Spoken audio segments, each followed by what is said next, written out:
जरांगेंनी दिलेल्या इशाऱ्याची बातमी आहे। फडणवीसांना मराठा आंदोलक जरांगेंनी पुन्हा एकदा इशारा दिलाय। 25 जानेवारीपर्यंत आरक्षण प्रश्न मार्गी लावा, नाहीतर राज्यात फिरू देणार नाही असा इशारा त्यांनी दिलाय। फडणवीस आता मुख्यमंत्री आहेत, त्यामुळे पैलवानासोबत लढायला आता मज्जा येणार असं विधान देखील जरांगेंनी केलंय। आता लढायला खरी मजा आहे, कारण मैदानात जसा तसा पैलवान लागत होतो मैदानात मध्ये। आता मराठ्यांना किती येड्यात काढते, मराठ्यांची किती फसवणूक करते, मराठ्यांविषयी किती आकस आहे का नाही, मराठ्यांविषयी त्याला द्वेष आहे का नाही, आता या 25 जानेवारीच्या लढाईत करणार।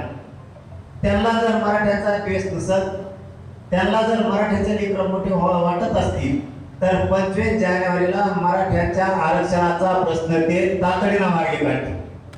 आणि जर त्यांच्या मनात द्वेष आणि आकाश मराठ्यांविषयी असलं तर ते काढणार नाही। आपण मात्र मग त्यांना राज्यात सुद्धा फिरून देणार नाही हे सरकारला जाहीर सांगणार।